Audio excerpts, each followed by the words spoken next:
Hi everyone, Andrew Berg again. This is my second video on abuse. Here's a quote to start us off. I got it from a web page that I'm looking at. It says, "Whoever said time heals all wounds was seriously fucked up in the head." Well, I can somewhat relate with that quote.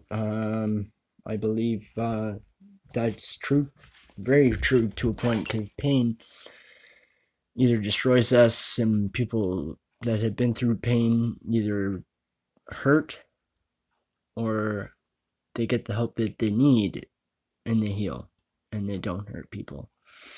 And the first step is seeking help. The second step is facing that shit head on, moving forward through it, and learning from it and knowing what you want and what you don't want. And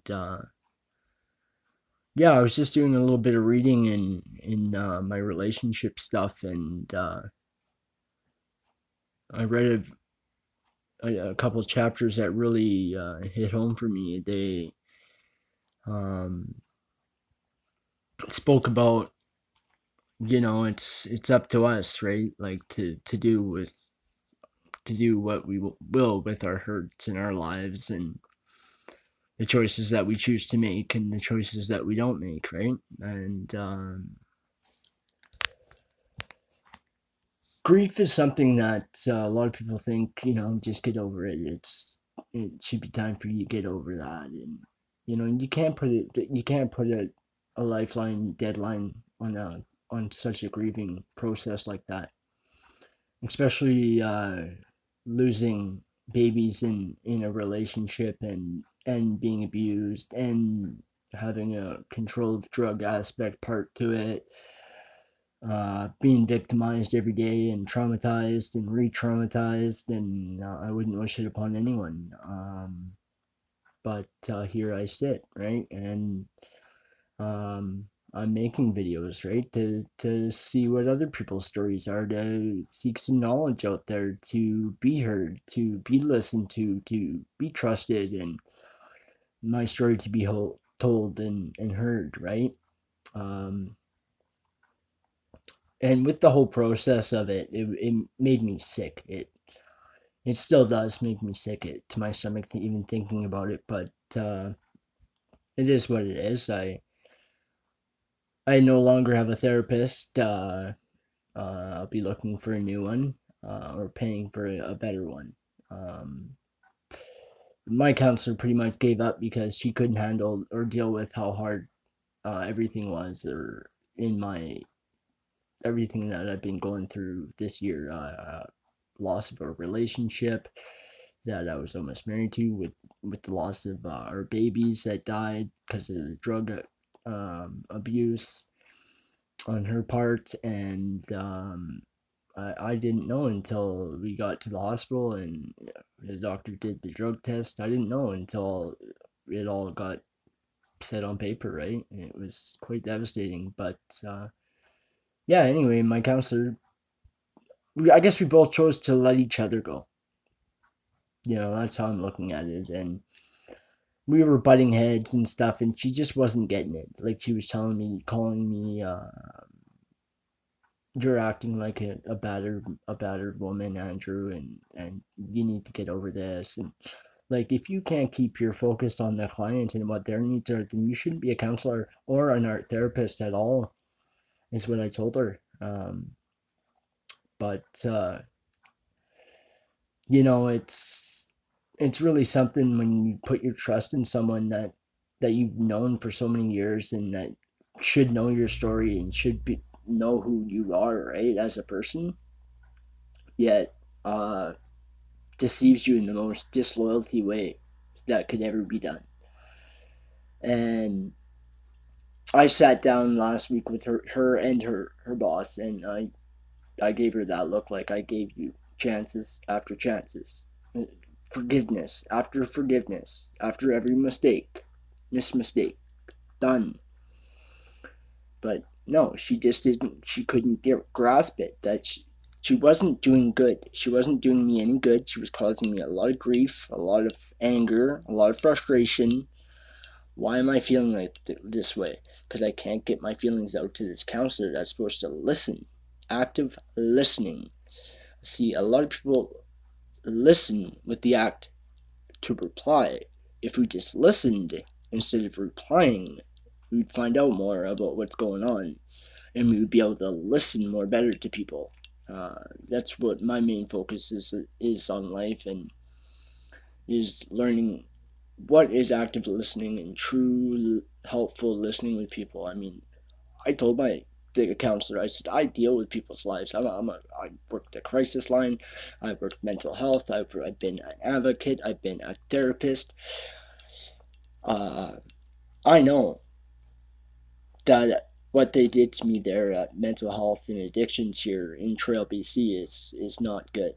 You know, like, it was just plain out not good. And I've accepted that. I told the boss, I said, yeah, I'll check in if I need to, and I'll get my help elsewhere. Thank you, and it will be paid for by. I've been through a lot this year. Not only the breakup, but I was also victimized in my home. A guy broke into my house August 22nd, and tried to kill me with a coffee pot, tried to smash me in my face. I blocked it with my right arm. You can see a bit of the scar there. I totally cut my arm right in half. So I've been dealing with that, getting that reattached on, and pain, and so I've been dealing with that too. And I told her about that. When that happened, she just didn't know what to do. Well, what happened, Andrew? Well, what do you mean what happened? Somebody broke into my home and tried to kill me. Like, wrap your fucking head around it, man. Because I can. I mean, is that hard to answer? It's because it's happened. Now, are you going to help me? Or do you even know how to help me through that? No. Well, sorry then. You shouldn't even be in this line of work. Anyway, back to my topic on abuse. That's just... See, that's what abuse will do to people. It'll make them angry fast, like what you guys just witnessed with me. I mean, I got a bit of a temper right now. Been dealing with a lot of heavy stuff for a long, long time, and haven't been able to release it properly and get the help that I need. And so I'm just hoping on this other agency to come through, and I'll get a counselor through there and work through that. But yeah, I mean, I guess cycles of abuse usually, if it's in a family, it runs generation to next generation to next generation until somebody breaks that, right?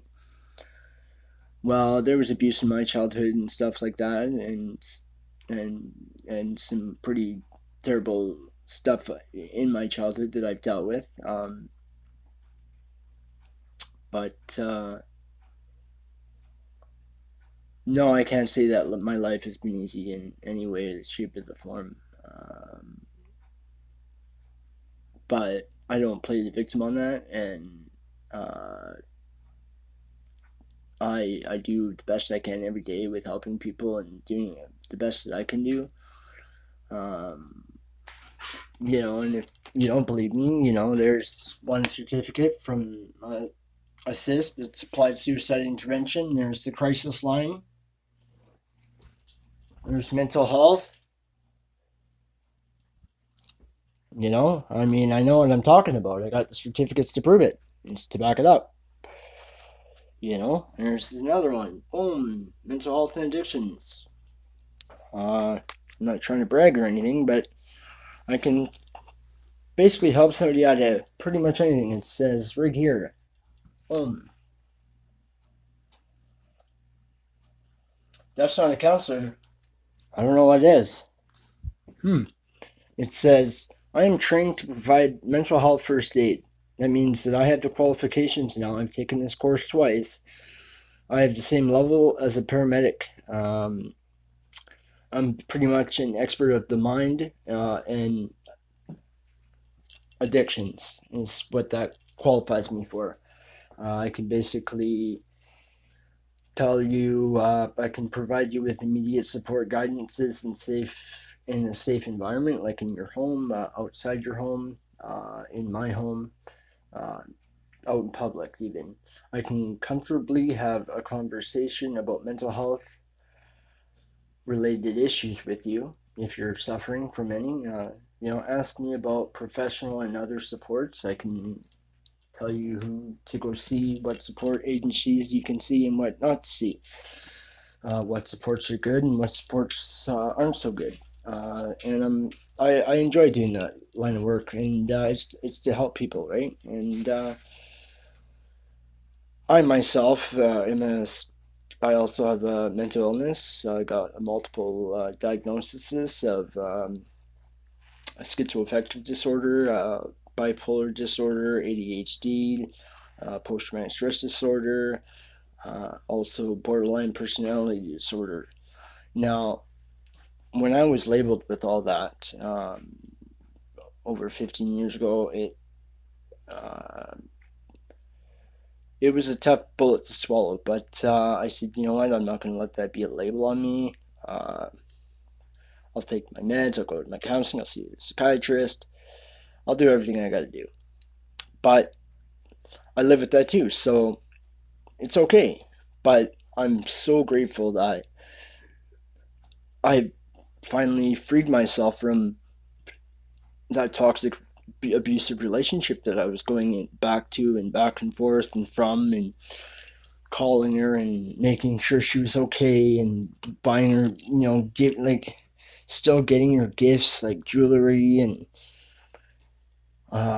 paying her um, court fees so she wouldn't go to jail, like for her crimes that she had done. I even went to paying off all her fines for her. It was just a control trip.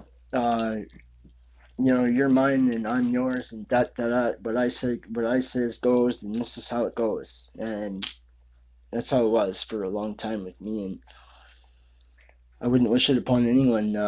After I broke up with her, I started seeing this other girl that, boom, she assaulted me too. Right?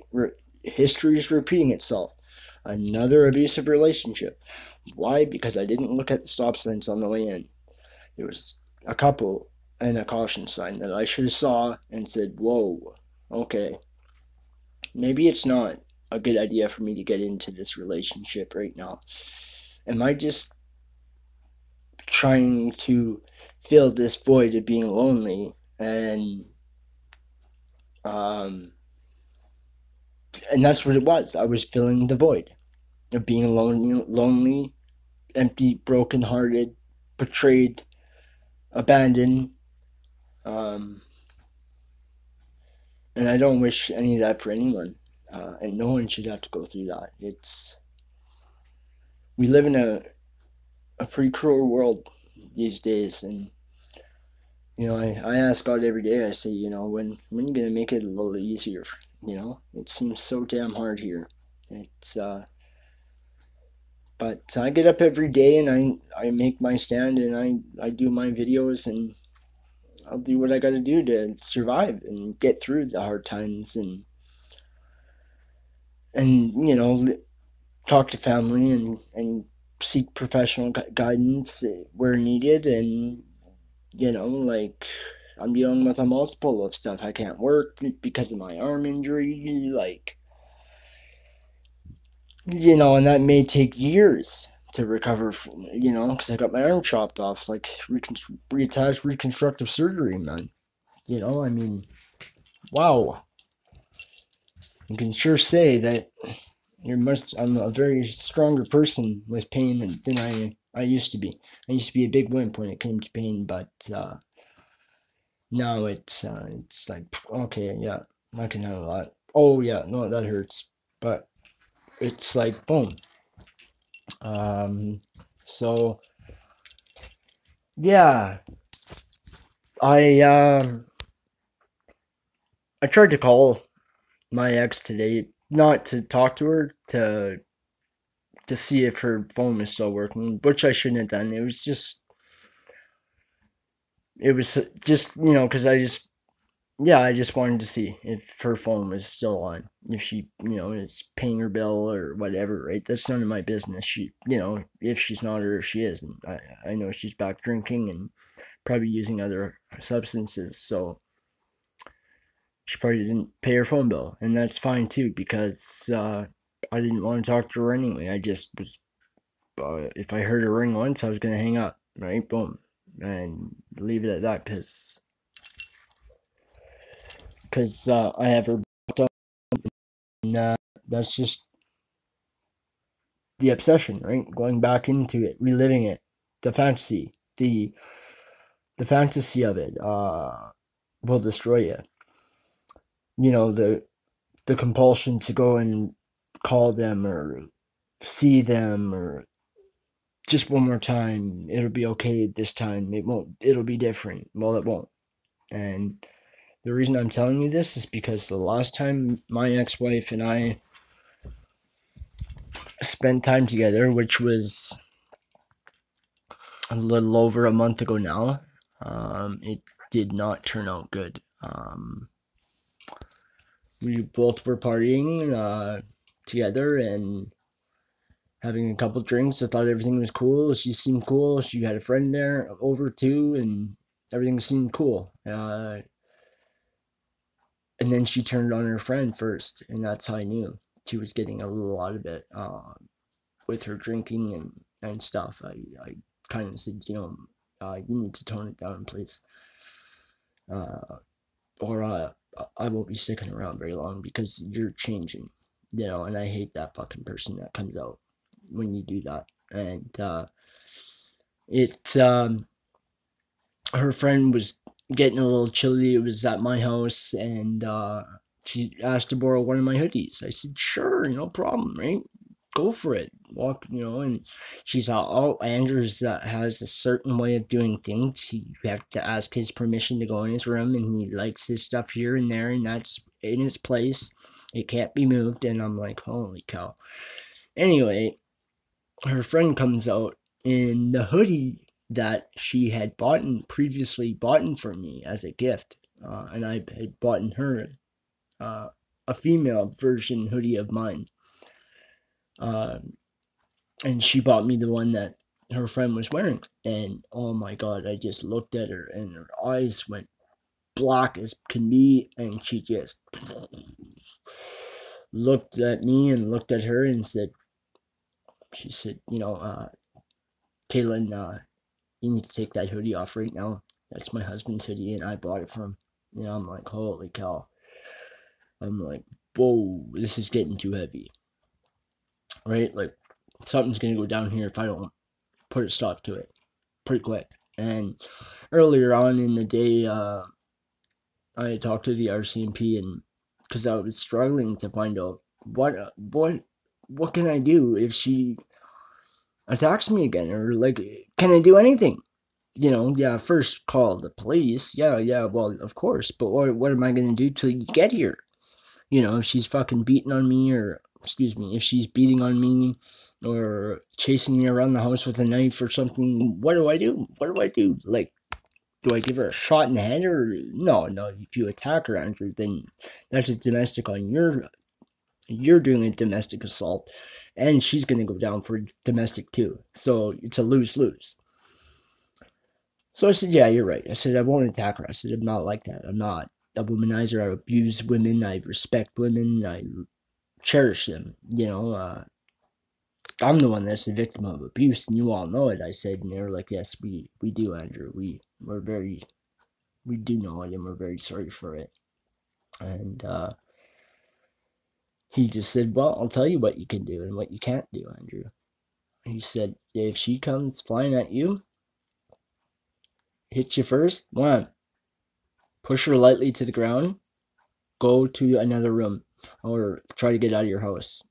If you have to go to another room first, do so, like the bathroom or the bedroom. My place doesn't have a door that locks in my bedroom, so I had to go to the bathroom. She tries kicking the door there. Wham, what did I do? Pushed her down there. Wham, there you go. Outside. I go outside. She comes flying out. Wham, push her down. Lock the door. Right? Do all that until the cops come. She's like, well, he pushed me down here and here and here. And where's the bruises? Well, there is none. Well, we were the ones that told me to do that. That's the law. He's just protecting himself. So therefore, you're going away for the assault, domestic violence here, not him. And anyway, that we were continuing partying and stuff, and she just, her ex-boyfriend called, and he's a so-called big-time drug dealer, and that's what she likes. Like, give it up, whatever. Anyway, he called her, and, oh, hey baby, where are you, and what are you doing, and all this. I heard it on speakerphone. It just twisted my head, man. It pissed me right off. I punched a hole right through my cabinet. I didn't mean to scare her or a friend like that, but I was just so pissed. Like, just so disrespected and used, and just, I wasn't putting up with it anymore. And that's when I made my stand. I went to my living room, to my study, to put on some music, and her friend kind of looked at me and said, Andrew, are you okay? And I said, yeah, I'm okay. I'll be fine. I'm used to this. This happens all the time. She does this all the time to me, and yeah, this is just another kick in the nutsack, right? Right, Michelle? Yeah. So it took a lot out of me to do, but I did it. I looked at her. I said, no, you're leaving my house right now. You're going to see him now. I said, right now. Believe it. You're leaving my house now. And she was like, I'm going, I'm not, I'm going, I'm not, I'm coming, I'm going, no.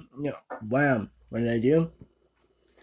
Gently put my hands around her waist, lightly picked her up and slid her across my floor and across my kitchen floor and outside the front door. Boom, popped it out, unlocked it, popped it open. Said 1, 2, 3, you're a big girl. Take a big deep breath, hold it, released her out the door. Shut it, locked it, there you go. Done. No more Michelle.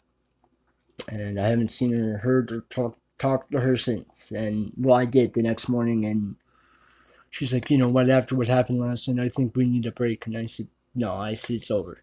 It's done. There's no breaks, there's nothing anymore. It's over, and you're going to lose my number, or I'm going to change my number, because you're not in control anymore. I am. I'm not afraid of you. I'm on top. I'm on top now. So, I hope if she ever does see this video, she'll see, yeah, that's the strength that he has now. He's not scared of another woman that's going to beat him down. No way, man. And do you think he's going to pick another woman that's going to do that to him? I don't think so. I know what to look for now. Yes. What not to go for. And, so it's been a challenge, but you grow, right? You grow in life, and that's what life's all about. You learn lessons over hardness, and love is hard. Life is hard.